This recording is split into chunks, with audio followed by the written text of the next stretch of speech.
నమస్కారం ఆదిత్య గారు. నమస్తే అండి. ఇండియా నుంచి విదేశాలకు వెళ్ళి అక్కడ సెటిల్ అవుదాం అనుకున్న వాళ్ళలో చాలామంది కూడా మన ఇండియన్స్ ముఖ్యంగా అమెరికాని ఎక్కువగా ఎంచుకుంటారు.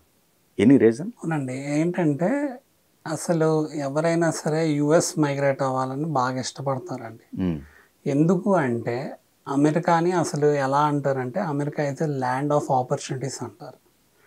ఇంకోటి మోర్ ఓవర్ ఏంటి అంటే మనకి అమెరికాలో ఎవరైతే ఇమిగ్రెంట్స్ ఉన్నారో అంటే ఫస్ట్ అమెరికాలో వచ్చి సెటిల్ అయిన వాళ్ళు కూడా యూరోప్ నుంచి వచ్చి సెటిల్ అయిన వాళ్ళు ఇమిగ్రెంట్స్. సో అలా డిఫరెంట్ ఇమిగ్రెంట్స్ అందరూ అక్కడ మైగ్రేట్ అయ్యి యుఎస్ అనేది ఫామ్ అయింది అనమాట. యునైటెడ్ స్టేట్స్ ఆఫ్ అమెరికా కింద ఫామ్ అయింది. సో ఎందుకు ఈ యునైటెడ్ స్టేట్స్ని ఇంపార్టెంట్గా తీసుకొని అక్కడే వెళ్ళి వర్క్ చేయాలి అనుకుంటారు అంటే ఇది ఫైనాన్షియల్గా ఎకనామికల్గా స్టేబుల్గా ఉన్న కంట్రీ అండి.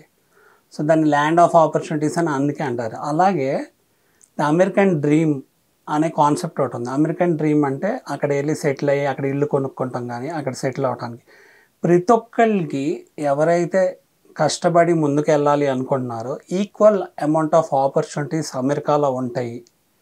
అలానే అమెరికాలో కూడా చాలా సమస్యలు ఉంటాయి. అక్కడ కూడా రేషియల్ ఫీలింగ్స్ ఉంటాయి, అన్నీ ఉంటాయి.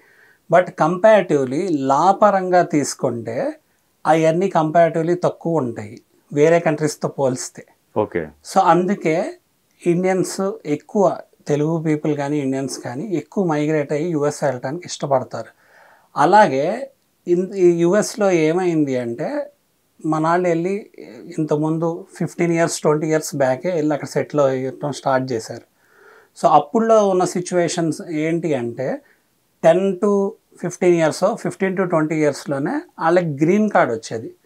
సో యుఎస్ వెళ్ళిన ప్రతి ఒక్కళ్ళకి ఏంటి అంటే గ్రీన్ కార్డ్ అనేది ఒక డ్రీమ్ అండి. సో ఎందుకు అంటే ఈ గ్రీన్ కార్డ్ వాళ్ళకి అక్కడ వస్తే సో వాళ్ళు ఏంటంటే they can become a permanent resident అంటే legal resident to live there. అలానే వాళ్ళు ఏ జాబ్ అయినా చేసుకోవచ్చు, ఏ బిజినెస్ అయినా చేసుకోవచ్చు.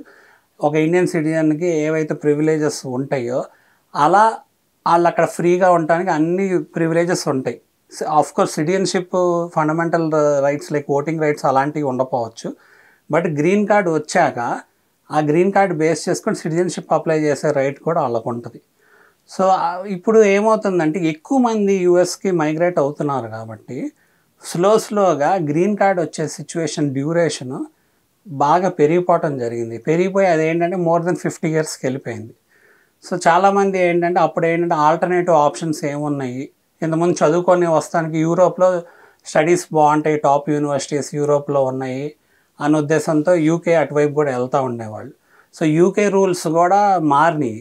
అందుట్లో యూకేలో వెళ్ళిన వాళ్ళు మీరు అబ్జర్వ్ చేస్తే యూకేకి వెళ్ళిన వాళ్ళు మోస్ట్లీ టెక్నికల్ జాబ్స్ కంటే మేనేజ్మెంట్ రిలేటెడ్ జాబ్స్ చేసేవాళ్ళు. వాళ్ళు అక్కడ మాస్టర్స్ కానీ అలా అయిపోయినాక ఎంబీఏ కానీ లేకపోతే మాస్టర్స్ అయినాక. అలానే మనకి ఆస్ట్రేలియా కెనడాలో కూడా రూల్స్ మారుకుంటూ వచ్చినాయి. యూఎస్లో వెళ్ళలేని పరిస్థితి, గ్రీన్ కార్డ్ లేని పరిస్థితి, లేకపోతే H1 రాని పరిస్థితి ఉన్న వాళ్ళందరూ కెనడాను ఆస్ట్రేలియాని ప్రిఫర్ చేయడం మొదలెట్టారు. ఎందుకు అంటే కెనడా అండ్ ఆస్ట్రేలియాలో పిఆర్ కంపారిటివ్లీ త్వరగా వచ్చింది. అదేంటంటే పాయింట్ బేస్డ్ సిస్టమ్ ఉంటుంది అక్కడ.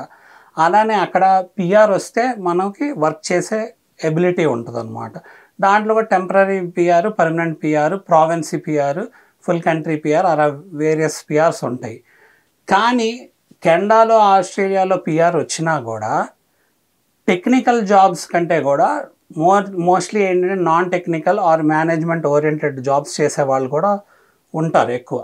సో యుఎస్లో చూస్తే ల్యాండ్ ఆఫ్ ఆపర్చునిటీస్ కాబట్టి ఈ జాబ్ ఆపర్చునిటీస్ కానీ ఒక టెక్నాలజీ రిలేటెడ్ టాప్లో ఉంటారు కాబట్టి సో ఎవరికైనా ఏదైనా పర్టికులర్ జాబ్ దొరకాలన్నా ఎక్కువ సాఫ్ట్వేర్ రిలేటెడ్ కోసం మన వాళ్ళందరూ వెళ్ళి అక్కడ సెటిల్ అవుతున్నారు. అంటే దానికి ఏంటంటే టెక్నాలజీలో టాప్ ప్లేస్లో ఉండటం వల్ల అక్కడ మోర్ ఆపర్చునిటీస్ ఉన్నాయన్నమాట. అలానే ఏంటంటే ఇట్స్ మోర్ స్టేబుల్ కంట్రీ, ఫైనాన్షియల్గా స్టేబుల్ కంట్రీ, ఎకనామికల్గా స్టేబుల్ కంట్రీ. అందువల్ల ఏంటంటే యుఎస్ని ప్రిఫర్ చేస్తాం జరిగింది అనమాట మోస్ట్ ఆఫ్ ద టైం.